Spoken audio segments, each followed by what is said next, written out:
नारे रिसालत, नारे रिसालत, मसलक आला हजरत, जिक्र शुहदाए करबला, जिक्र शुहदाए करबला, नारे तकबीर, नारे रिसालत।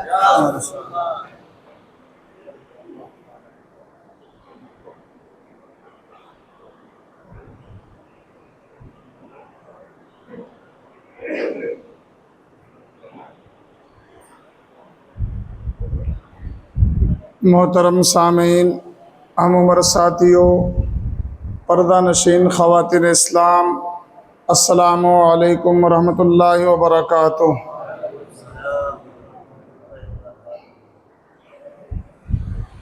नहमदु व नुसल्ली अला रसूलिहिल करीम,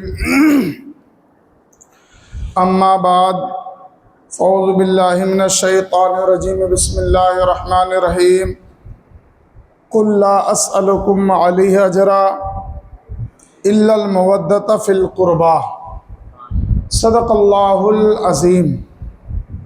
आइए हम और आप मिलकर आक़ाए कायनात मुस्तफ़ा जान रहमत, शमे बज़्म हिदायत, हमारे और आपके आका जनाब अहमद मुज्तबा मोहम्मद मुस्तफ़ा सल्लल्लाहु ताला अलैहि वसल्लम की मुक़द्दस बारगाह में हदिये दुरूद व सलाम पेश करें। अल्लाहुम्मा सल्ली अला सय्यिदिना मौलाना मुहम्मदिन बारिक वसल्लिम सलातुं व सलामन अलैका या रसूलल्लाह सल्लल्लाहु ताला अलैहि वसल्लम। एक मरतबा नबी और आले नबी पर और पढ़ने अल्लाह रब्बु मुहम्मदिन सल्लल्लाहु अलैहि वसल्लम नहनु इबाद मुहम्मदिन सल्लल्लाहु अलैहि वसल्लम सल्लल्लाहु ताला अलैहि वसल्लम। मेरे नबी की आँख का तारा हुसैन है। आज मेरा मन उदास है थोड़ा सा, जैसे पढ़ते ये वाक़यात पे यहाँ तक जब पहुँचते हैं ना, क्योंकि आज 7वीं मुहर्रम है और आज से ही पानी बंद हो गया था, तो दिल में असर होता, न चाहते हुए भी दिल में दिमाग में एकदम असर जैसा हो जाता है। मगर आप थोड़ा सा जिंदा दिली का सबूत दीजिए, जिंदा दिली से सुनिए। देखिए करबला का जो वाक़या है वो एक आखिरी पॉइंट नहीं है। हक व बातिल के मार्के में वो एक रास्ता है। हक व बातिल के जंग में करबला एक रास्ता है, आखिरी मकाम, आखिरी मंजिल नहीं है। क्योंकि यजीदियत अपने मकसद में आज भी जारी है और हुसैनियत आज भी जारी है। करबला के मैदान में हज़रत इमाम अली मकाम और यजीद की जो जंग हुई थी वो ख़त्म नहीं हो गई, वो आज भी चालू है, आज भी जारी। हमने आपको इससे पहले भी बताया, वो मकसद जो यजीद का था आज भी चालू है।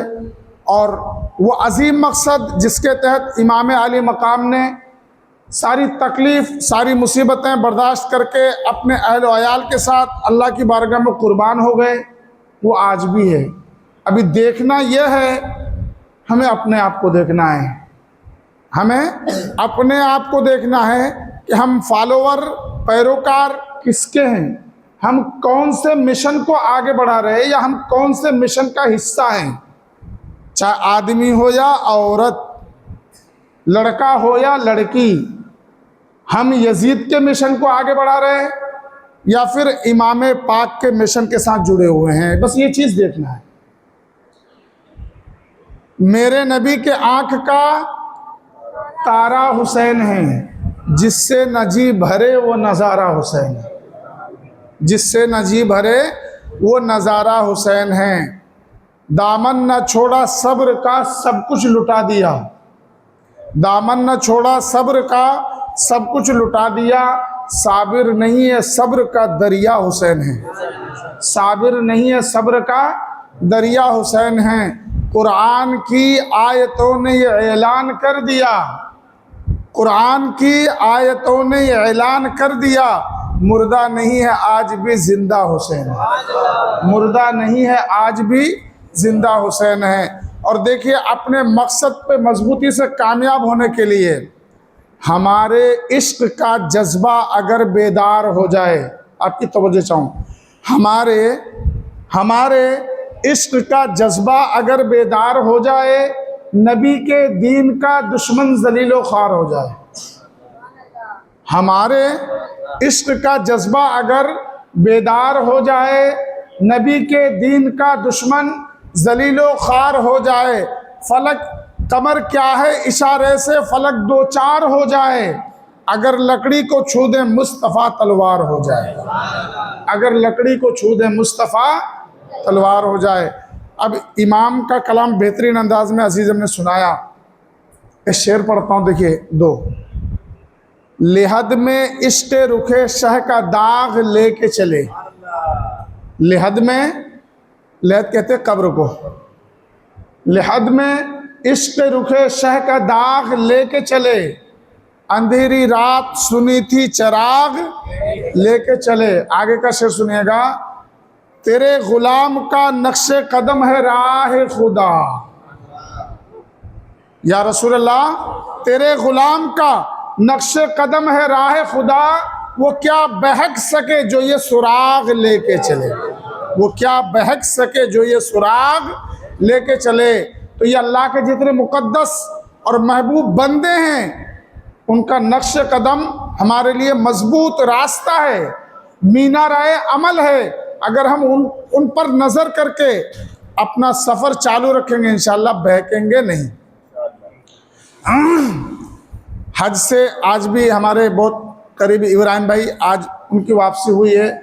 बहुत सारे लोग जो इस बार गए थे वापस आए, उम्रा के लिए जाते हैं वापस आते हैं।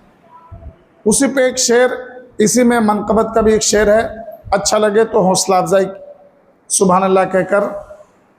अंगूठी लेके आए हैं, नगीना छोड़ आए हैं, अंगूठी लेके आए हैं, नगीना छोड़ आए हैं, अंगूठी लेके आए हैं, नगीना छोड़ आए हैं, बहुत पछता रहे हैं जो मदीना छोड़ आए हैं, बहुत पछता रहे हैं जो मदीना छोड़ आए हैं।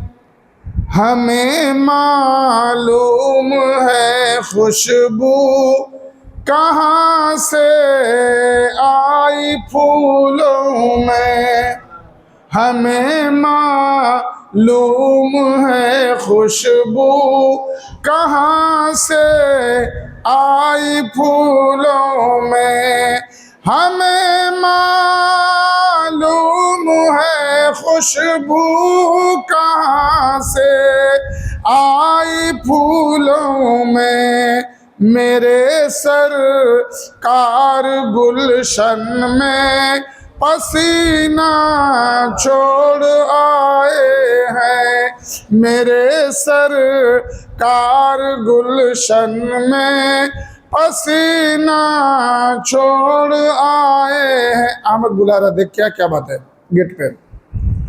हमें मालूम है खुशबू कहाँ से आई फूलों में, मेरे सरकार गुलशन में पसीना छोड़ आए हैं, मेरे सरकार गुलशन में पसीना छोड़ आए हैं। आखिरी शेर।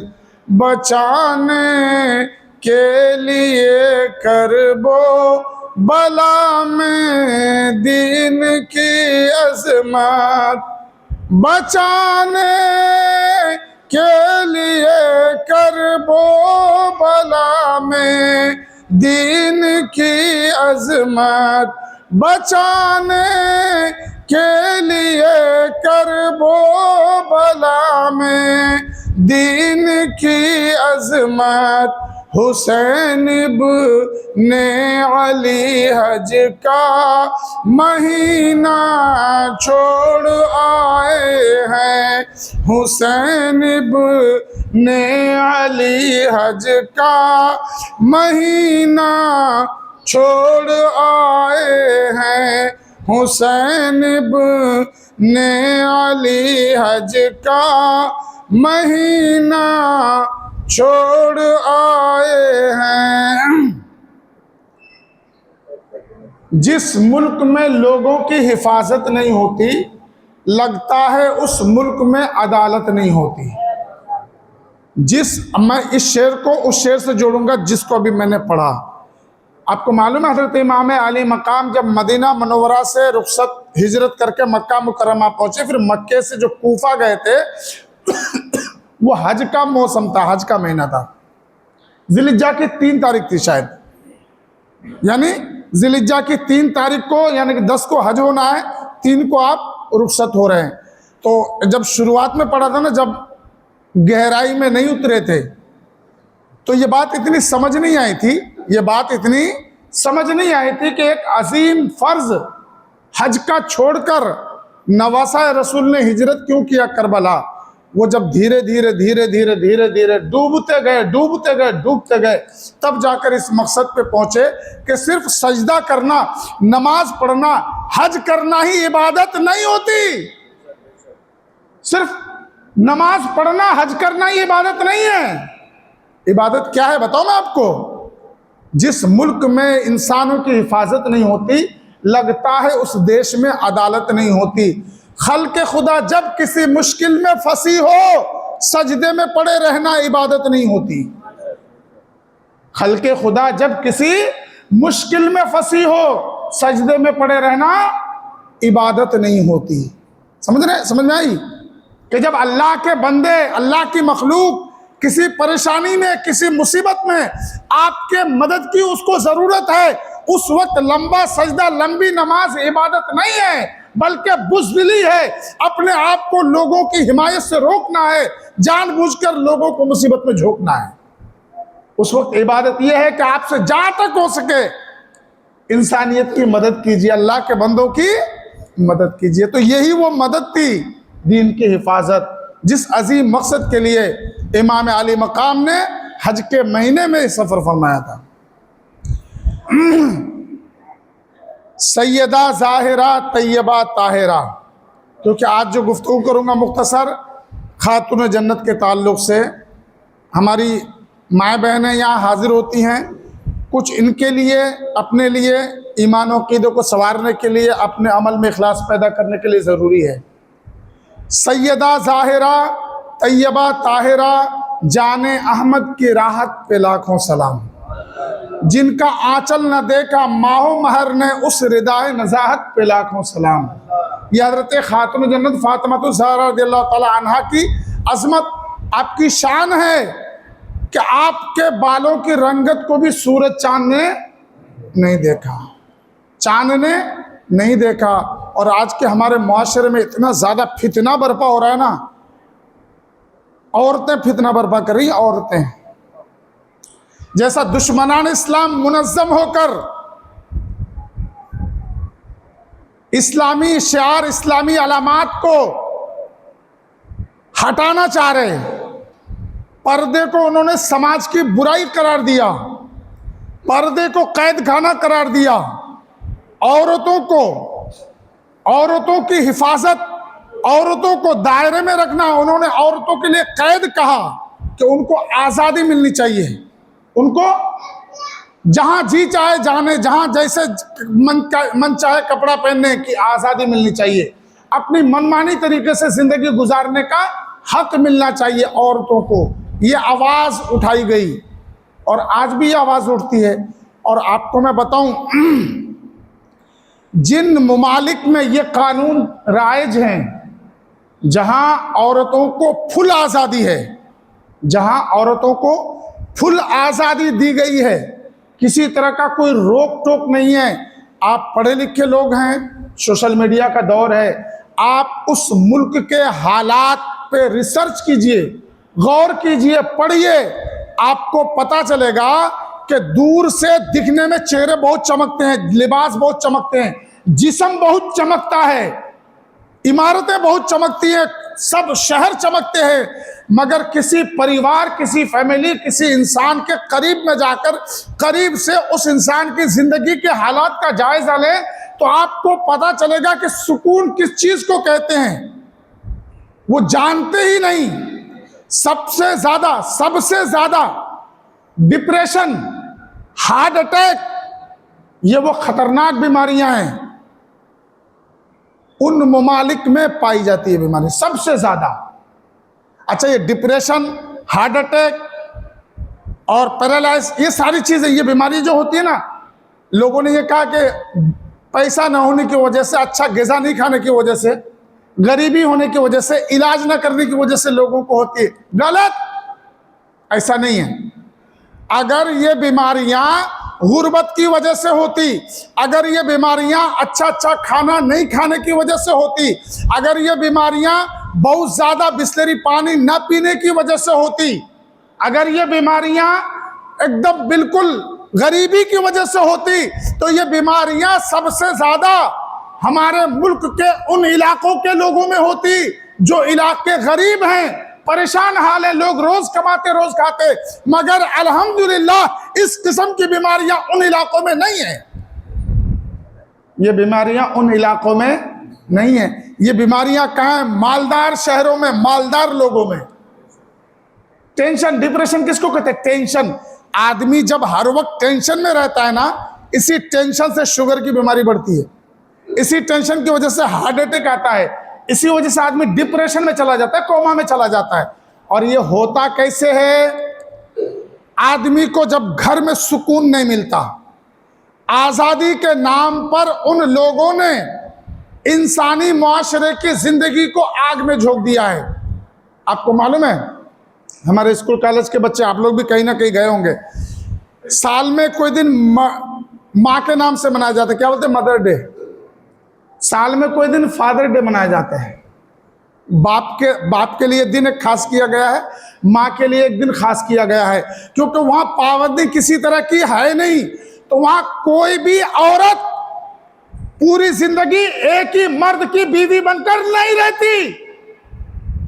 आप रिसर्च करो ना, पढ़े लिखे आदमी हो आप, गौर करो।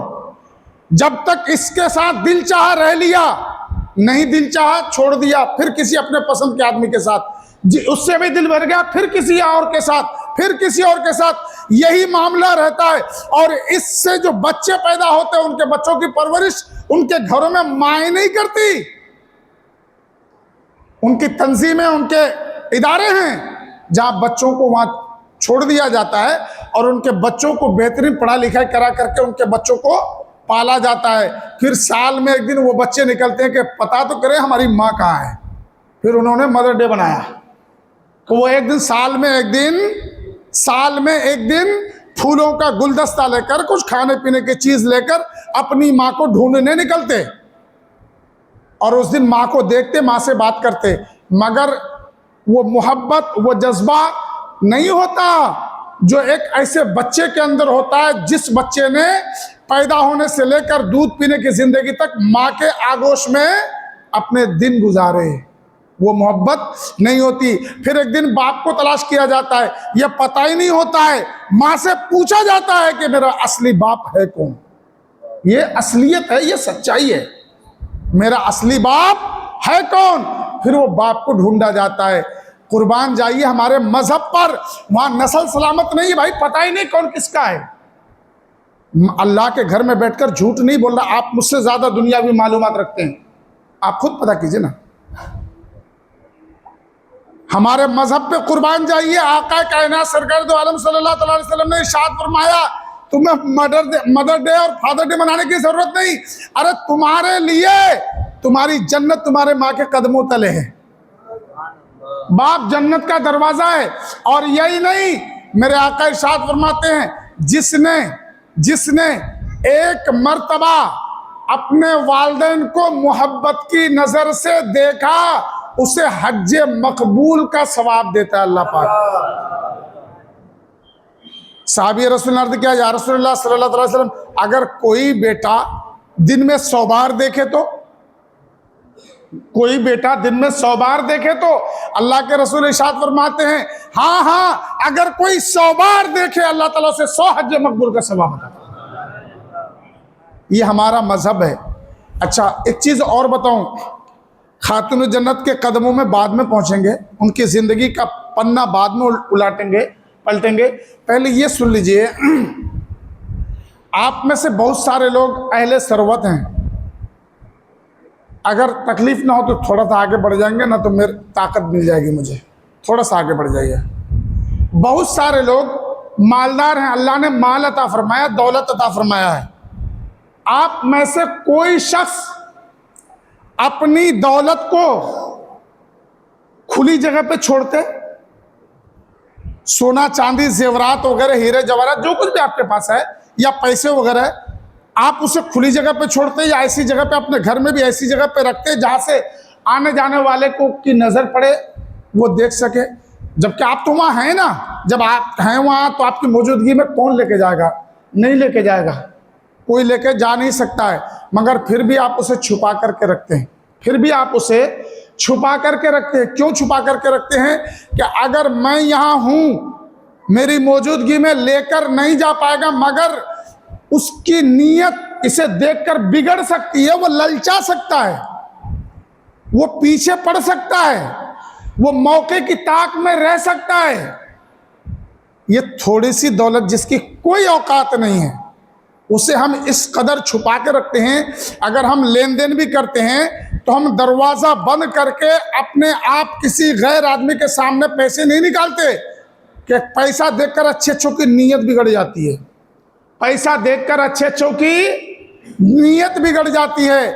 फिर सोचो तो सही, अल्लाह ताला ने आपको जो औरतें दी, औरतें हैं जो हमारे मुआशरे का एक मजबूत हिस्सा है, ये खजानों से बहुत ज्यादा कीमती है, ये खजानों से बहुत ज्यादा कीमती है। अगर हम बेपर्दा औरतों को घर में रखें, रास्ते में रखें, मार्केट में घुमाएं, अच्छा सच्चे दिल से बोलिए, क्या लोगों की गंदी नजरों की शिकार नहीं होती? होती नहीं होती? मिसाल देके बताऊं, एक ही बाप की 2 बच्ची है, एक बच्ची की परवरिश उनके घर में होती है और वह एक इस्लामी माहौल में होती है। शरीयत ने जैसा कपड़ा पहनने का हुक्म दिया वैसा कपड़ा पहनकर वैसी परवरिश होती है। और एक बच्ची को उसके दूसरे भाई ने गोद ले लिया जिसके यहाँ बच्ची नहीं है, औलाद नहीं है, और उस भाई ने उस बच्ची को एक मॉडल तरीके से मगरबी तहजीब के तहत परवरिश किया, वैसे उसके रहन सहन बनाए, उसके वैसे उसके कपड़े पहनाए, उसी तरीके से उसकी परवरिश की। तो जाहिर सी बात है, जो एक मजहबी इस्लाम के सांचे में जिसकी परवरिश हुई, उसके लिबास, उसकी शक्ल सूरत, उसका चलना फिरना, और जो मगरबी तहजीब के साए में जिसकी परवरिश हुई, दोनों अलग दिखेंगी। और इससे ज्यादा खोल के बोलूं क्या, मैं नहीं समझता जरूरत, दोनों अलग। अब ये दोनों सहेलियां, दोनों बहनें सहेली बन गई, एक साथ घर से निकली मार्केट जाने के लिए, क्या करने के लिए? शॉपिंग। उसको अपने पसंद के सामान लेने, कपड़े खरीदने, जरूरत की चीजें लेनी है, माँ बाप भाई बहन ला के दे, वो तसल्ली नहीं होती, उसको खुद से लेना है। मार्केट में जाना है, हंस हंस के दुकानदारों से बात करना है और सामान खरीदारी करना है। जाते आते इधर भी टक्कर लग रहा है, इधर भी टक्कर लग रहा है, इससे टच हो रहा है, उससे टच हो रहा है, ये सारी चीजें बर्दाश्त है, कोई मसला नहीं है। अब वो दोनों अपने घर से निकली, हर जगह लुच्चे लफंगों की नजरें, लोग टोली बना करके खड़े रहते। क्या हमारे मुल्क के अंदर एकदम बिल्कुल सुधार पैदा हो गया? क्या अखबार की जीनत, सोशल मीडिया, फेसबुक पर आप नहीं देख पा रहे, आए दिन बलात्कार हो रहा है, आए दिन ज़िना बिल जबर की शिकार हो रही लड़कियां। कौन लोग हैं वो? हमारे मुल्क में तो हो रहे हैं। अच्छा, ये मौका कैसे मिलता है? ऐसे तो मिलता है। अब मुझे बताना, 4 लड़के टपोरी किस्म के चरसी नुक्कड़ पे खड़े हैं, उसके सामने से दोनों लड़की गुजर रही है, दोनों लड़की गुजर रही है। एक मगरबी तहजीब का नमूना है, या ये कह दूं कि एक अंग्रेजी कल्चर का नमूना है, और एक इस्लामी लिबास में है। एक अंग्रेजी कल्चर का नमूना और एक इस्लामी लिबास में। अब ये दोनों सहेलियां गुजर रही, चौराहे पे टपोरी दोनों को देख रहे। आप आंखें बंद करो, मेरी माँ बनो, तवज्जो से सुनो, दिल पे हाथ रखकर बताना, उन टपोरी लड़कों की नजर उस इस्लामी कल्चर में पलने वाली लड़की पर पड़ेगी या वो अंग्रेजी कल्चर की लड़की पर पड़ेगी? बताना, आप मुझे बताना। उन टपोरियों की नजर का शिकार कौन होगी? यकीनन जिसकी टांगे खुली होंगी वो होंगी, जिसका जिस्म खुला होगा वो होंगी, जिसकी जुल्फें लहराती होंगी वो होंगी। वरना तो जो पर्दे में है, हिजाब में है, उसका तो कुछ नजर ही नहीं आया। ये तो ये भी नहीं पता कि इस पर्दे, इस हिजाब के अंदर जो है वो जवान है कि बूढ़ी है। यहां तो पता ही नहीं चला। वो तो नुमाइश तो उसकी हो रही ना, नुमाइश तो उसकी हो रही है। अब आप समझो, अल्लाह के रसूल ने, अल्लाह तबारक व तआला ने जो हमें पर्दा कराने का हुक्म दिया, ये पर्दा किसी के लिए बोझ नहीं, ये पर्दा किसी के लिए रुकावट नहीं, बल्कि ये पर्दा हर किस्म की आफात व बलियात से, हर किस्म की बीमारी और मुसीबत से, हर किस्म के जुल्म व ज्यादती से आपके लिए हिफाजत का जरिया है। ये पर्दा बोझ नहीं, क्या है? हिफाजत है। ये पर्दा हिफाजत है। मेरे आका के प्यारे दीवानों, आइए अब खातून जन्नत फातिमा ज़हरा रदी अल्लाह ताला अन्हा की मुक़द्दस ज़िंदगी को देखें। ऐलान नबूवत से कुछ साल पहले हज़रत फ़ातिमा ज़हरा रदी अल्लाह ताला अन्हा की वलादत होती है और आपकी वालिदा का नाम भी हज़रत खदीजा रदी अल्लाह ताला अन्हा है। उम्मुल मोमिनीन हज़रत खदीजा रदी अल्लाह ताला अन्हा, ये हज़रत खातून जन्नत फातिमा ज़हरा की वालिदा हैं। क्योंकि आपकी जितनी औलादें हुई सब औलादें हज़रत माँ खदीजा से, एक दो औलादें और दूसरी बीवियों से हुई मगर कोई बची नहीं। हिजरत के बाद, हिजरत के दूसरे साल आका कायनात ने हज़रत खातून जन्नत रज़ी अल्लाह ताला अन्हा का निकाह फरमाया। निकाह फरमाया। मैंने शायद कल भी जिक्र किया था कि आपने अपनी चहेती बेटी का निकाह करने के लिए कोई मालदार घराना तलाश नहीं किया, आपने दीनदार देखा, आपने सेहतमंद देखा। जबकि हजरत अली के पास कुछ भी नहीं था, वो वाकया भी मैंने बताया। आगे बढ़िए, और आपने अपनी बेटी से कहा कि अपनी बिरादरी के सबसे, अपने खानदान के सबसे अच्छे नौजवान से तुम्हारा निकाह किया मैंने बेटी। मेरे नबी ने इरशाद फरमाया, अलग घर का बंदोबस्त किया गया, वो दोनों रहने लगे। अच्छा, आज जिस तरीके से हम लोग दोनों टाइम, तीनों टाइम पसंदीदा खाना खाते, फिर ये भी अपने घर का खाना खाते खाते कभी ऊब जाते हैं तो कभी यहाँ रेस्टोरेंट में, कभी वहाँ होटल में जाते। बच्चा आज इस बच्चे की वजह से, कल उस बच्चे की वजह से। और इससे भी ज़्यादा खास बात ये होती है कि हम बड़े बड़े लोग 50-50 साल के, 60 साल के हो गए, इसके बावजूद बर्थडे मनाने का शौक नहीं किया। बर्थडे मनाने का शौक नहीं किया। बर्थडे मनाने के लिए कहाँ जाना है? रेस्टोरेंट में जाना है। इस साल ये वाले रेस्टोरेंट में जाना है, इस साल ये वाले रेस्टोरेंट में जाना है। हर साल बच्चों ने जिद पकड़ ली। बच्चों को तो अच्छा लगता है ना बाहर घूमना, खाना पीना। अब बच्चों के वजह से माँ बाप अब बर्थडे मनाने के लिए रेस्टोरेंट में जा रहे हैं। सब लोग, पूरी दुनिया तमाशा देख रही है, पूरी दुनिया तमाशा देख रही है। इसको भी हम लोगों ने अपने मुआशरे में जोड़ दिया है, अपने घरों में जोड़ दिया है। ऐसा लगता है कि ये भी हमारे इसमें शामिल हो चुका है, बर्थडे की लानत। और इसमें कोई खास नहीं, अक्सर लोगों को मैंने देखा है। और शादी ब्याह के मौके पे तो अच्छे अच्छे दाढ़ी वाले, हाजी गाजी नमाजी, सबकी शराफत उतर जाती है। बच्चे लोग ऐसा ऐसा कर रहे हैं, वो आदमी साइड में खड़ा है, बच्चे लोग, अरे बच्चे लोग क्यों कर रहे भाई? अगर खिलाफ शरअ काम आपके बच्चे आपके सामने कर रहे तो आप नहीं रोक पा रहे, फिर आपकी जिंदा रहने का मकसद क्या है? आपके जीते जी आपके बच्चे अगर हराम काम करें और आप इसको रोक ना पाए तो फिर आपकी जिंदगी का क्या मतलब है? आपकी परवरिश का क्या मतलब है?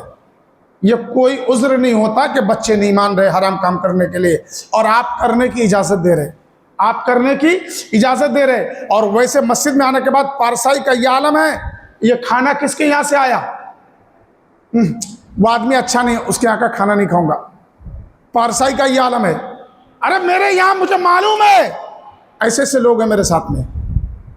पारसाई ये दिखाते, उनके यहाँ नहीं जाऊंगा, वो अच्छा नहीं है, उसका कारोबार अच्छा नहीं है, वो आदमी झूठा है, वो आदमी ऐसा करता है, वो आदमी ऐसा करता है। अगर पारसाई दिखानी है तो दिल से पारसाई करिए। अल्लाह ताला पारसा को पसंद फरमाता है, परहेजगार को पसंद फरमाता है। तो हर जगह कीजिए, हर मकाम पर कीजिए, नेक रास्ते पर चलिए, बहुत अच्छी बात है।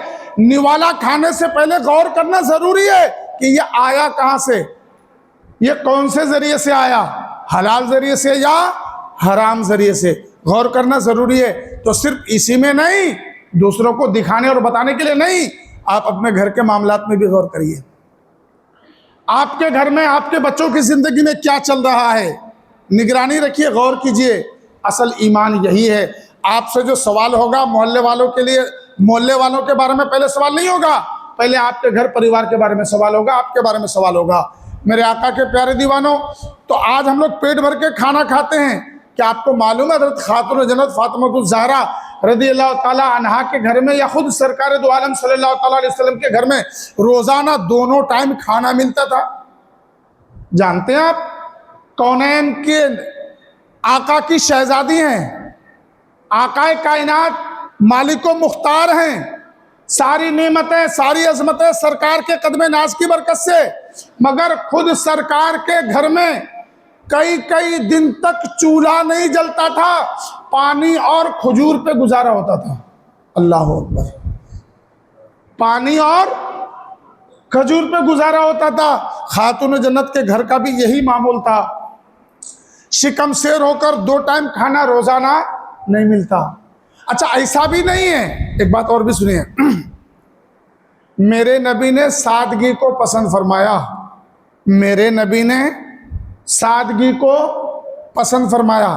अच्छा, इस्लामी लश्कर जब माले गनीमत लेकर आते, सरकार के कदमों में लगा रखते, अगर सरकार चाहते तो वो माल और दौलत, वो सारी चीज़ें अपने घर में भर लेते पहले, अगर चाहते तो घर में रख लेते, कोई कुछ नहीं बोलता। साहबा किराम, अरे साहबा किराम क्या बोलते, एक इशारे पर जान कुर्बान करने का जज्बा रखते। साहबा किराम जान कुर्बान करने के लिए तैयार रहते थे। क्या वो बोलते कि या रसूलल्लाह सब कुछ आपने क्यों रख लिया? हरगिज नहीं बोलते। मेरे नबी के पास जो कुछ भी आता, आकाए कायनात ढूंढ ढूंढ कर मदीना मुनव्वरा के गुरबा मसाकिन में सदका कर देते। मदीना मुनव्वरा के गुरबा मसाकिन में सदका कर देते, कुछ भी नहीं रखते, कुछ भी नहीं रखते। अच्छा, आदमी अगर थोड़ा सा खुशहाल हो ना, आदमी के पास कुछ हो, और गलती से बेटी अगर किसी कमजोर घर में पड़ जाए, वैसे तो आजकल हम लोग बहुत होशियार हैं, बहुत देखभाल के सोच समझ करके बहुत अच्छा पैसा कमाने वाला, बहुत अच्छा कारोबारी लड़का ढूंढते हैं, चाहे वो बेदीन हो, चाहे वो अय्याश हो, चाहे वो कुछ भी हो। इससे मतलब नहीं, दौलत होना चाहिए। क्या होना चाहिए? दौलत होना चाहिए। फिर भी बहरे कैफ, अगर गरीब बेटी किसी गरीब परिवार में पड़ गई और माँ बाप खुशहाल हैं, तो कोशिश करते हैं कि हर मौके पर अपनी बेटी की मदद की जाए, देते हैं, अपनी बेटी की मदद करते हैं, मालो दौलत से जिस तरह से भी हो मदद करते हैं। अच्छी बात है, अच्छी बात है। हजरत खातून जन्नत फातिमा ज़हरा रज़ी अल्लाह ताला अन्हा अपने घर के सारे कामकाज को खुद करती थी, अपने घर के सारे कामकाज को खुद करती थी। दुनिया का कोई तारीखदा ये नहीं बता सकता कि खातून जन्नत के घर में नौकरानी थी और खातून जन्नत काम नहीं करती, आराम करती थी, बाकी सारा काम नौकरानी कर देती। अगर अल्लाह के रसूल चाहते तो जन्नत से हूरें आकर, ऐसा मत समझना कि मजबूर थे वो लोग, ऐसा हरगिज मत समझिए कि मजबूर थे। आज अगर हमारे पास 4 पैसा हो जाता है ना, आज अगर हमारे पास 4 पैसा हो जाता है, हमारे घर में बर्तन घसने के लिए, पोछा मारने के लिए, कपड़ा धोने के लिए 2-2, 3-3 औरतों को नौकर रख लिया जाता है। ठीक है, हमारे, ताकि हमारी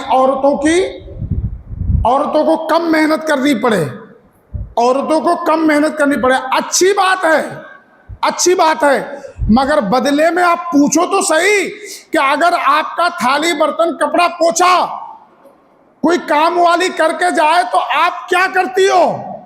आप कितना कुरान पाक पढ़ती हो? आप कितनी नमाजें पढ़ती हो? आप कितनी इबादत करती हो?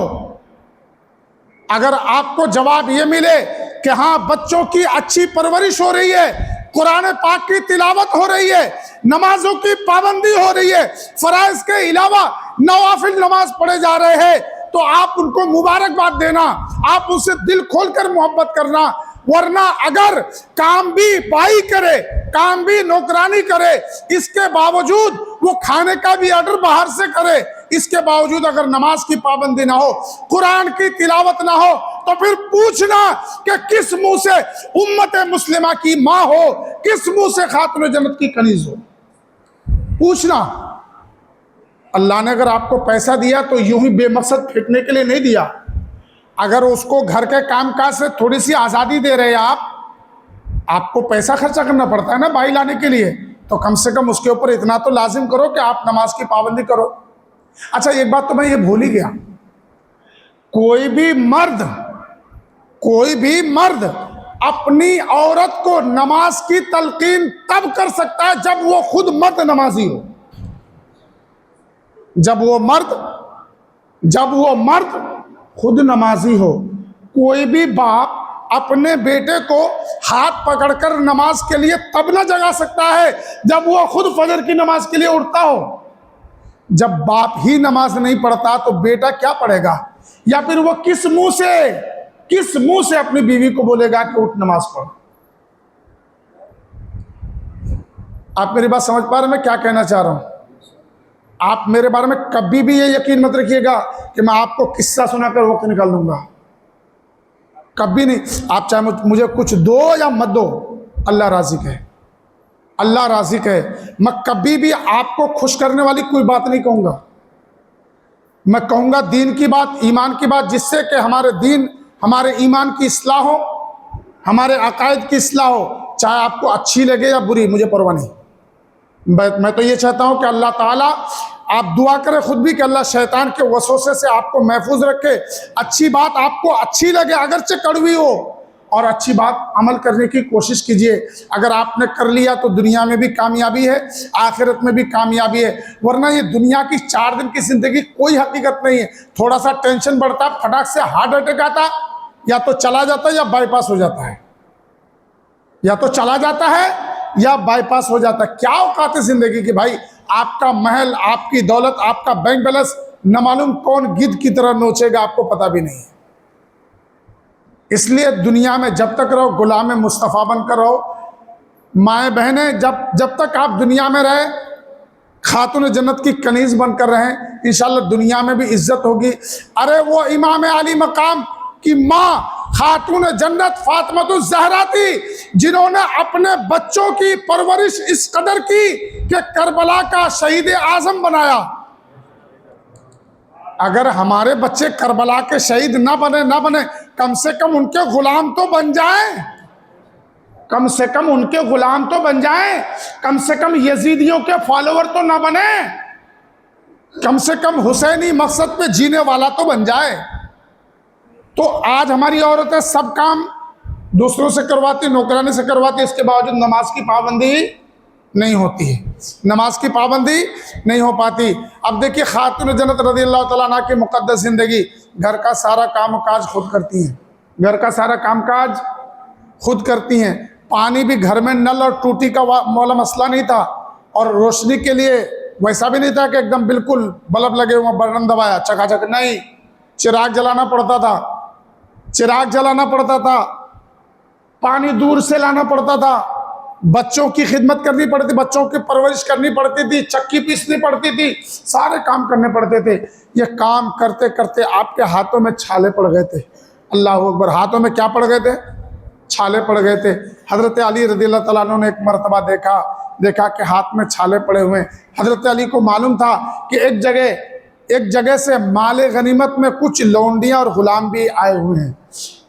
हज़रत अली ने मशवरा दिया कि ऐसा करो ना कि आप एक बार अल्लाह के रसूल के पास चली जाओ, अगर कोई लौंडी कोई गुलाम मिल जाए तो तुम्हारे काम में आसानी पैदा हो जाए। अल्लाह अकबर, तुम्हारे लिए आसानी हो जाए। हज़रत खातून जन्नत फातिमातुज़ ज़हरा रज़ियल्लाहु ताला अन्हा अपने शोहर नामदार की बात सुनकर आका कायनात के घर में सरकार के आस्थाने पे पहुंच जाती है। इत्तफाक ये था सरकार तशरीफ़ फरमा नहीं थे, सरकार घर में मौजूद नहीं थे। कौन थी? माँ आयशा, उम्मुल मोमिनीन माँ आयशा घर में मौजूद थी। गई, मुलाकात हुई, बातचीत हुई, आने का मकसद बताया, उसके बाद वापस आ गई। जब हुजूर तशरीफ लाए, आते ही महसूस किया कि बेटी आई हुई थी। पूछा ऐसा लग रहा है कि फातिमा आई थी? माँ आयशा ने कहा आई तो थी। नबी ने पूछा किस लिए आई थी, क्या बात हुई, क्या कहा? एक मोहब्बत, क्योंकि आपको मालूम है जब भी मेरे नबी की मौजूदगी में फातिमा आती, मेरे नबी खड़े हो जाते थे, कहिए सुभान अल्लाह। इमामुल अंबिया ताज़ीम में खड़े होते थे अपनी बेटी के, इस कदर मोहब्बत करते थे, इस कदर मोहब्बत करते थे। हजरत आयशा ने फरमाया कि बेटी ने हाथ के छाले दिखाए और ऐसा ऐसा बोल रही थी। वो ये चाह रही थी कि कोई लौंडी अगर मिल जाए जो माले गनीमत में हैं तो उनके काम में आसानी हो जाए। मेरे आका फौरन अपने बेटी के घर पे तशरीफ लेकर जाते हैं, खातून जन्नत के दरवाजे पे दस्तक देते हैं। अंदर से खुशबू पता चल जाती है कि आका कायनात तशरीफ फरमा हुए हैं। हजरत खातून जन्नत खुश हो जाती हैं, फौरन दरवाज़ा खोलकर मरहबा आलम व सालन मुबारकबाद पेश करती है, चादर बिछाती हैं। सरकार तशरीफ ले आते, उसमें तशरीफ रखते। नबी पूछते बेटी क्या तुम घर पे गई थी? फातिमा ने कहा हाँ मैं घर पे गई थी, इस मकसद के लिए गई थी। मेरे आका इरशाद फरमाते हैं अरे बेटी, बदर के यतीम बच्चों को ना देकर मैं तुम्हें कैसे करके लौंडी दे दूं? तुमसे ज्यादा हकदार वो यतीम बच्चे हैं जिनके वालिदैन ने, जिनके बाप ने इस्लाम के लिए अपनी जान को कुर्बान कर दिया। तुमसे ज्यादा जरूरत लौंडी गुलाम की उनको है, मैं उन्हें न देकर तुम्हें कैसे दे दूं? एक काम करो बेटी, जो तुमने मांगा था उससे अगर कुछ बेहतर तुम्हें दे दिया जाए तो क्या ख्याल है? कहिए सुभान अल्लाह। फातिमा कहती है या रसूलल्लाह आप जो चाहे अता कर दें। मेरे आका ने इरशाद फरमाया, देखो ना, मेरे आका ने इरशाद फरमाया बेटी हर नमाज के बाद, ये नहीं कहा कि कोई नमाज छोड़ देना, ये नहीं कहा कि मेहनत ज्यादा हो रही, काम ज्यादा करते हो, कोई नमाज छोड़ देना अल्लाह माफ कर देगा, नहीं नहीं नहीं नहीं, ऐसा नहीं कहा। मेरे नबी ने क्या फरमाया? हर नमाज के बाद 33 बार अल्हम्दुलिल्लाह, 33 बार सुभान अल्लाह, 34 बार अल्लाह अकबर की तस्बीह पढ़ लेना बेटी। अगर तुमने इसको हर नमाज के बाद पढ़ लिया, तुम यकीन जानो तुमने जो मांगा था उससे कई गुना बेहतर यह है तुम्हारे लिए। बेटी तो मांगने गई थी कि अपना काम आसान करने के लिए कोई लौंडी मिल जाए, मगर अल्लाह के रसूल ने काम आसान नहीं किया बल्कि वजीफा बढ़ा दिया। क्या कर दिया? वजीफा बढ़ा दिया, वजीफा बढ़ा दिया। जज़ाकल्लाह, वजीफा बढ़ा दिया। अल्लाह के रसूल की बेटी खुश हो गई, सवाल जवाब नहीं किया। खातून जन्नत फातिमा ज़हरा ने यह नहीं कहा कि आप सबको देते मुझे नहीं देते, मैं तो मदद मांगने के लिए गई थी, आपने ऊपर से काम बढ़ा दिया। नहीं, वो कनीज, वो खातून जन्नत थी ना, वो खातून जन्नत थी। अच्छा एक बात बताऊं, आज के ज़माने में हम लोगों के घरों में भी सुकून नाम की चीज़ नहीं है, सुकून नहीं है। एक घर में 4 बेटे हैं, बेटियों की शादी हो गई चली गई, 4 बेटे हैं। जब तक शादी नहीं होती है, जब तक शादी नहीं होती है, जब तक शादी नहीं होती है तब तक चारों भाई एक साथ घर में हंसी मजाक मौज मस्ती लड़ाई झगड़ा सब कुछ करते, मगर एक साथ रहते, खाते पीते, मोहब्बत रहती। जहाँ शादी वाला सिलसिला शुरू होता है, जहाँ एक भाई की शादी हुई, दूसरे भाई की शादी हुई, तीसरे भाई की शादी हुई, धीरे धीरे धीरे धीरे माँ बाप तो माँ बाप, भाइयों में भी मोहब्बत कम हो जाती है। घर में फिर हिस्सा होना शुरू हो जाता है। वो 4 भाई जो एक रोटी छीनकर खाकर हंसते थे, आज पेट भर के खाना खाने के बाद भी हंसते नहीं है। ये माहौल कैसे बदला? ये हालात कैसे बिगड़े? वो मोहब्बत कहाँ गई? वो मोहब्बत कहाँ गई?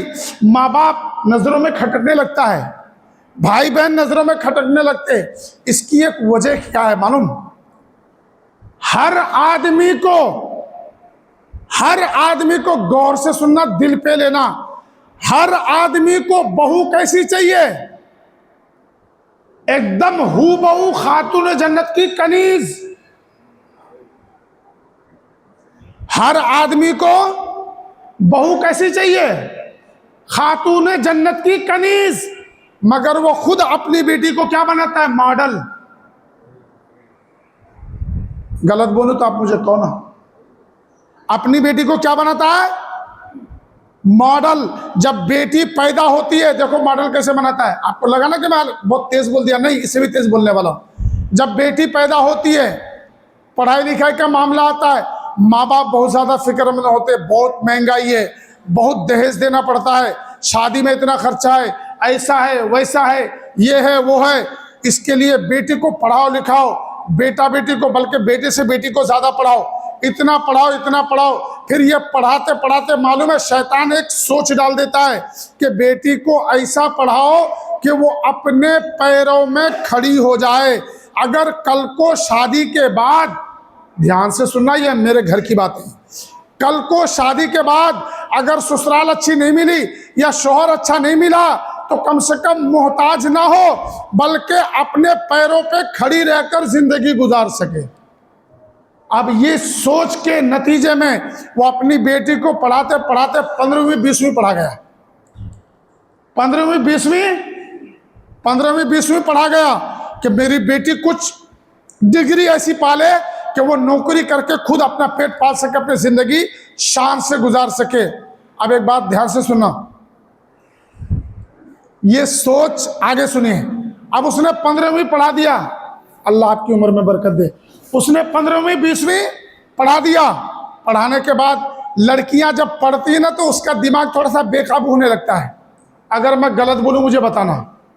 उसके अंदर से माँ बाप, रिश्ते नाते, अपने अजीजों अकारिब की मोहब्बत खत्म होने लगती है। अगर मैं बोलूं, अगर मैं मेरी बात झूठ लगे तो आप मुझे दलील दो, मैं आपको दलील देता हूं। जो लड़कियां ज्यादा पढ़ती हैं और वो एकदम बिल्कुल अंग्रेजी माहौल में पढ़ती हैं, वो तो और ज्यादा अंग्रेज बन जाती हैं। बड़े छोटे का अदब, माँ बाप से मोहब्बत, वो अदब जो मजहब इस्लाम ने सिखाया, ये चीजें नहीं होती। कब समझेंगे आप, कब समझेंगे आप? ये मोहब्बत, ये अदब नहीं होता। अच्छा, कोई लड़की 15वीं करने के बाद उसके पास वो डिग्री है कि जिससे उसको 50,000 रुपये महीने की नौकरी मिल रही है, 50,000 रुपये महीने की नौकरी मिल रही है। अब उसके लिए लड़का कैसा होना चाहिए? उसके लिए लड़का ऐसा तो हो कि कम से कम वो 1 लाख रुपए महीना कमाने वाला हो। अगर 1 लाख रुपए महीना कमाने वाला झट से दूल्हा मिल गया तो जल्दी शादी हो गई, वरना 1 लाख रुपए महीना कमाने वाला लड़का ढूंढते ढूंढते ढूंढते लड़की की उम्र 30 पार कर जाती है। लड़की की उम्र क्या होती है? 30 पार कर जाती है। रोजाना उम्र बढ़ती है। लड़की की शादी की बेहतरीन उम्र 20 से 25 साल या 30 के अंदर, 20 से 30 के अंदर शादी की बेहतरीन उम्र 20 से 30। अब वहां 1 लाख रुपए महीना कमाने वाला और इससे ज्यादा डिग्री वाला लड़का ढूंढते ढूंढते ढूंढते क्या हो जाता है? लड़की की उम्र 30 पार कर जाती है। अब अगर ऐसा लड़का मिला तो कोई गारंटी नहीं। अब उम्र भी देखना कि उस लड़के की उम्र कम से कम 32 साल 35 साल हो। अब इस 32-35 साल में हो सकता है उस लड़के के 2-4 लफड़े झपड़े भी हों। उस लड़के के, मुझे बता, मैं इसी माहौल में रहता हूं, मैं इसी माहौल में रहता हूं, इसी समाज में रहता हूं। उसके 2-4 पैसा वाला खुशहाल न मालूम कितने दोस्त होंगे, कितने यार होंगे, कितने लफड़े झपड़े होंगे। 35 साल का नौजवान अगर कोई आज बोले, कोई इल्ला माशाअल्लाह होगा जो पारसा और नेक होगा, वरना मैं नहीं मानता कि 35 साल का नौजवान कोई नेक होगा। दुनियादार, दुनियावी पढ़ाई पढ़ने वाला, न मालूम न जाने कितने यार दोस्त होंगे उसके, मेल फीमेल। और लड़कियों की भी यही हालात है। जब वो घर से बाहर निकलती, कॉलेज के नाम पर, पढ़ाई के नाम पे, आए दिन मोबाइलों के जरिए से, सोशल मीडिया के जरिए से मुआशरे की तस्वीर नजर आती है। कहाँ कहाँ क्या क्या गुल खिलाए जा रहे हैं। अब वो लड़का लड़की कभी मिजाज मैच होता है, कभी दिल मिल रहा, कभी नहीं मिल रहा। और अगर गलती से इतना हाई फाई पढ़ा लिखा या इतनी तनख्वाह वाला बेटा दूल्हा नहीं मिला, अगर थोड़ा सा बराबर या थोड़ा कम मिल गया, तो अब वो लड़की उसके इसमें नहीं आएगी। वो हर वक्त उसे जाहिल कह के उठाएगी, जाहिल कह के बैठाएगी। क्योंकि एक बात ध्यान रखना, एक फितरत बता रहा हूं, एक बहुत अच्छा पढ़ा लिखा आदमी, लड़का एक अनपढ़ लड़की के साथ गुजारा कर लेगा, और एक पढ़ी लिखी लड़की अनपढ़ शोर के साथ गुजारा नहीं कर सकती।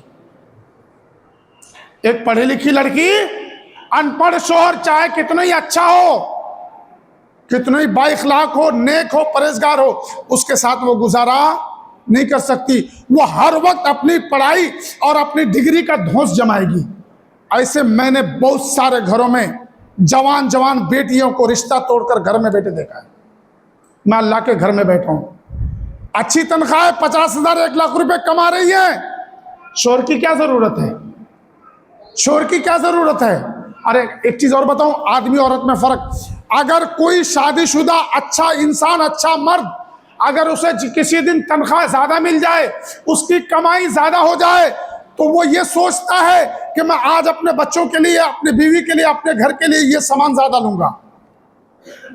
और अगर कोई औरत पैसा ज्यादा कमाती है ना, फिर वो घर पे आती है तो वो ये सोचती है कि मुझे इस आदमी की क्या जरूरत है।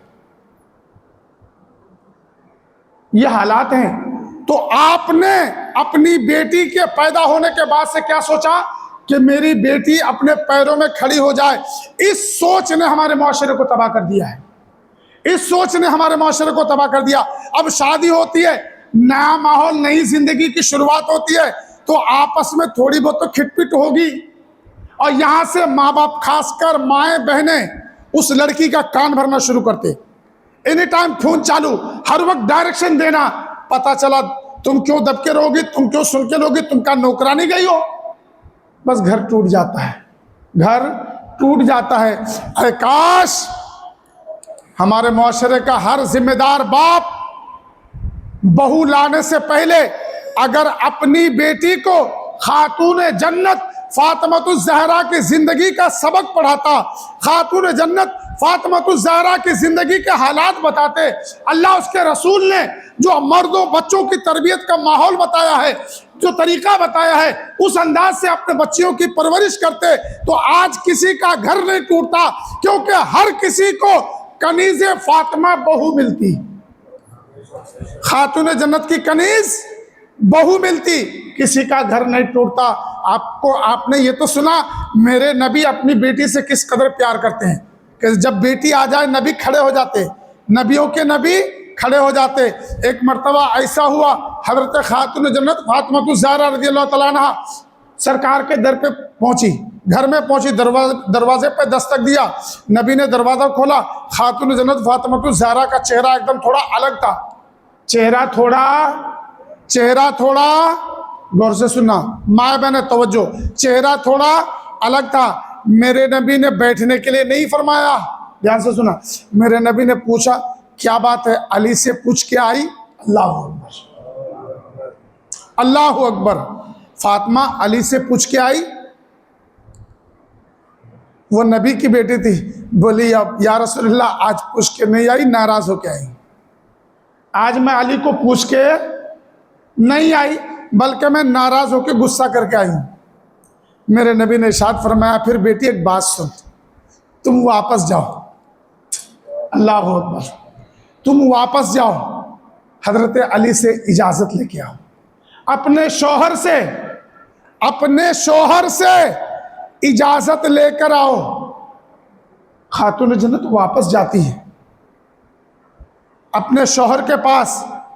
उधर हजरत अली भी मुंतजिर थे। जब खातून जन्नत को देखा, एक दूसरे करीब हुए, मोहब्बत से एक दूसरे से गिले शिकवे बातचीत हुई, और फिर हजरत अली ने इजाजत दिया। हजरत अली ने कहा कि आप जाओ, आप मेरे आका की साहबजादी, आपको कौन रोकने वाला, आप जाओ। हजरत अली भी साथ में गए। अब मेरे आका ने दोनों को अंदर लिया, दोनों को नसीहत की, समझाया।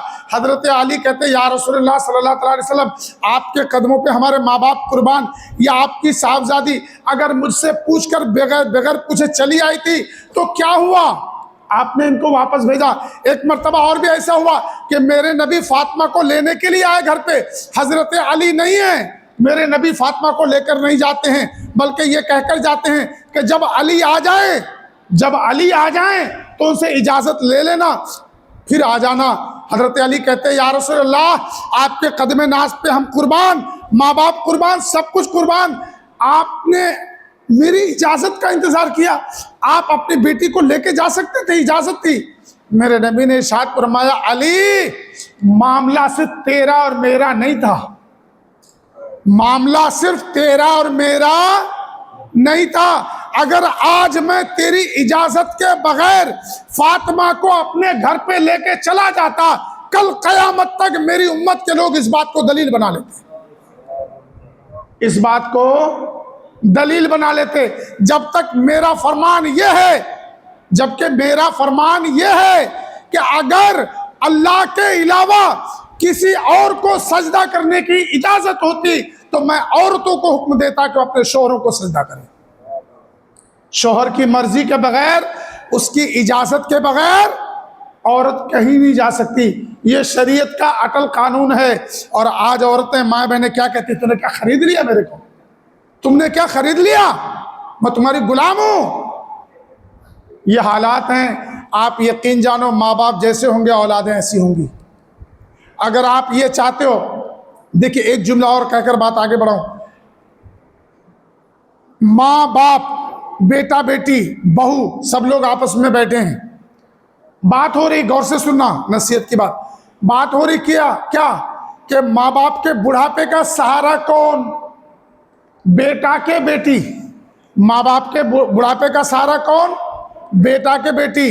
बेटा कहता मैं हूं, बेटा कहता है मैं हूं, बेटी कहती नहीं मैं हूं। क्योंकि माँ बाप, बेटा तो कमा के दे देता है मगर खिदमत नहीं कर पाता। बेटी माँ बाप, बूढ़े माँ बाप की ज्यादा खिदमत करती है, बेटी बूढ़े माँ बाप की ज्यादा खिदमत करती है। आप जानते हैं उस घर में जो बुजुर्ग आदमी था, उसने जो बात कही, मैं हिल गया। उसने कहा माँ बाप के बुढ़ापे का जो यकीनन हकीकत में जो असली सहारा है, ना तो वो बेटा है ना बेटी है, बल्कि बहू है, बल्कि बहू है।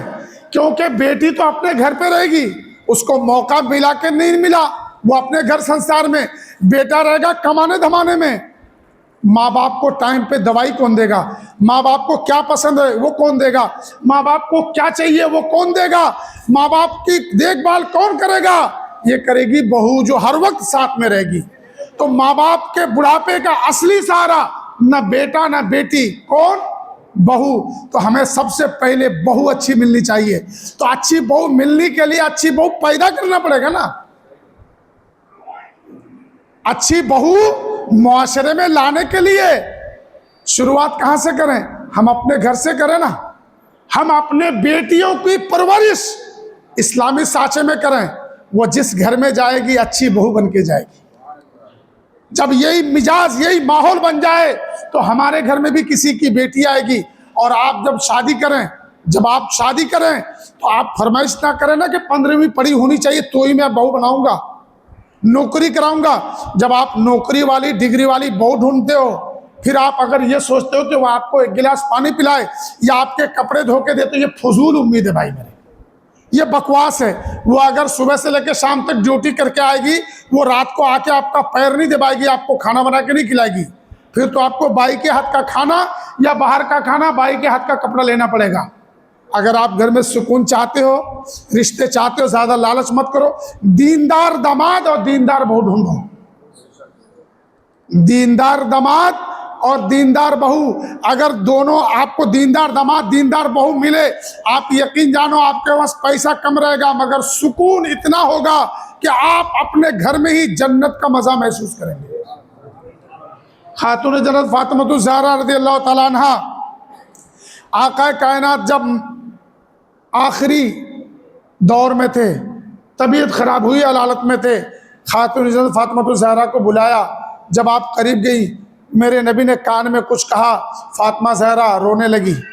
थोड़ी देर के बाद फिर मेरे नबी ने करीब किया और कहा तो फातिमा मुस्कुराने लगी। पूछा, माँ आयशा ने पूछा कि क्या कहा था। मेरे खातून जन्नत ने बताया कि पहली खबर मेरे नबी ने यह दी थी कि इसी बीमारी में मैं चला जाऊंगा, इसी बीमारी में मैं चला जाऊंगा, इसलिए रोने लगी। फिर दूसरी बार मेरे नबी ने फरमाया कि मेरे जाने के बाद मेरे अहलो अयाल में, मेरे ख़ानदान में, मेरे घर से सबसे पहले तुम आकर मिलोगी, मुझसे आकर तुम मिलोगे सबसे पहले। मेरे नबी की वफ़ात के 6 महीने के बाद खातून जन्नत फातिमा ज़हरा रज़ियल्लाहु ताला अन्हा का वसाल होता है। वसाल होता है तो किस अंदाज से होता है? 3 रमज़ान का दिन है, 3 रमज़ान का दिन है। फातिमातुज़ ज़हरा को तेज़ बुखार है, घर का काम धाम बहुत तेज़ी के साथ कर रही है, ऐसी तैयारी कर रही है, ऐसी इतना जल्दी जल्दी काम कर रही है जैसे आज के ज़माने में हमारे किसी भाई ने अपनी घरवाली को ये खुशखबरी दे दी हो कि घर का काम जल्दी निपटाओ, सुबह शिमला घूमने जाना है। वो रात को सोएगी नहीं, एकदम जल्दी जल्दी जल्दी जल्दी जो करने का, वो इस हिसाब से तैयारी में लग जाती है। ठीक है, हज़रत खातून जन्नत फातिमातुज़ ज़हरा भी घर का जो भी काम है, साफ सफाई, बच्चों को नहलाना, कपड़े धोना, शोहर के लिए, हज़रत अली के लिए, खुद के लिए, सब सारा कुछ कर रही हैं। बुखार बहुत तेज़ है, बुखार बहुत तेज़ है। हज़रत अली को वसीयत भी करती हैं। बच्चे लोग हज़रत इमाम हसन इमाम हुसैन दोनों बच्चों से कहते हैं, एक काम करो, तुम लोग जाओ अपने नाना के मज़ार पर, अपने नाना के पास जाओ। ये दोनों बच्चे अपने नाना के मज़ार पे जाते हैं, नाना के मज़ार के पास जाके बैठ जाते हैं। कब्र रसूल से आवाज़ आती है, ऐ मेरे बच्चों, ऐ मेरे बच्चों, मेरे पास तो तुम रोज़ आओगे, मेरे पास तो तुम रोज़ आओगे, आज तुम लोग अपनी माँ के साथ में रहो। बच्चे भागकर घर पे आते हैं। हज़रत खातून जन्नत घर का सारा काम करती हैं, हज़रत अली को बिठाती हैं, हज़रत अली को वसीयत करती हैं, हज़रत अली से माफ़ी तलाफ़ी करती हैं, ऐ मेरे सरताज, ऐ मेरे सरताज, आप मेरे शोहर हैं, आपने मुझसे निकाह किया, मगर जो जो जिम्मेदारियां, जो जो खिदमतें मेरे ज़िम्मे थी, मैं वो पूरी नहीं कर पाई। अगर कुछ कमी ज़्यादती हो गई हो, मुझे अल्लाह के वास्ते माफ़ कर देना, मुझे माफ़ कर देना। हज़रत अली भी रोते हैं, हज़रत अली भी कहते हैं, बिनते पैगंबर, मैं तुमको अपने घर पे लाया मगर तुम्हारी ताज़ीम ना कर सका, तुम्हारी खिदमत ना कर सका, तुम भी मुझे माफ़ कर देना। फिर हज़रत फातिमातुज़ ज़हरा वसीयत करती है कि मेरे शौहर, जब मेरा इंतकाल हो जाए तो ज़्यादा खबर मत फैलाना, लोगों को मत बुलाना, और रात में ही मेरा जनाजा उठाना, लोगों को ज़्यादा मत बुलाना, रात में ही मेरा जनाजा उठाना। मैं नहीं चाहती कि मेरी मैयत को भी कोई गैर महरम देख पाए, मेरी मैयत को भी कोई गैर महरम देख पाए। रात के अंधेरे में ही मुझे दफन कर देना, ज़्यादा लोगों को मत बुलाना। मेरे आका के प्यारे दीवानों, शाम होने से पहले पहले खातून जन्नत फातिमातुज़ ज़हरा रज़ियल्लाहु तआला अन्हा का इंतकाल हो जाता है, और आप आका कायनात के फरमान के मुताबिक सहरी यहाँ करती है, रोज़ा यहाँ रखती हैं, और जाकर इफ्तार आका कायनात के साथ में करती हैं। आपका इंतकाल हो जाता है। इस तरीके से खातून जन्नत फातिमातुज़ ज़हरा रज़ियल्लाहु तआला अन्हा की मुबारक ज़िंदगी हमारी माँ बहनों के लिए आइडियल है, नमूना है। मगर आज हम लोग, जब से हमने सीरत मुस्तफ़ा छोड़ा, जब से खातून जन्नत की पैरवी छोड़ी, हम लोग तरह तरह के फितना फसाद में मुब्तला हो गए, तरह तरह की मुसीबतों में गिरफ्तार हो गए। आज भी अगर हम पलट जाएं, आका कायनात के उसवा हसना पे अमल करने लग जाएं, हमारी माए बहनें खातून जन्नत की ज़िंदगी के मुताबिक अपनी ज़िंदगी गुजारना शुरू कर दें, तो आज भी हमारे घरों में खुशहाली, अमन व अमान, बरकतों का नुज़ूल होगा, और एक बेहतरीन मुआशरा वजूद में आएगा, जिससे बच्चे जो आएंगे वो बेहतरीन इस्लामी बच्चे होंगे। अगर आज भी हमारे बच्चे आएँ तो वो गाजी ना हो मगर ज़रूर गुलाम मुस्तफ़ा होंगे, ज़रूर गुलाम हुसैन होंगे। अल्लाह पाक हम सब के घरों में खुशहाली, अमन अमान पैदा फरमाए। अल्लाह ताला जिन जिन लोगों ने शिरकत की, न्याज, नज़र और लंगर का एहतमाम किया, अल्लाह सब के कारोबार में, रोज़गार में बरकतों का नुज़ूल फरमाए। आइए मुख्तसर सलात व सलाम पढ़ें, फिर फातिहा खाने के। अस्सलामु अलैकुम।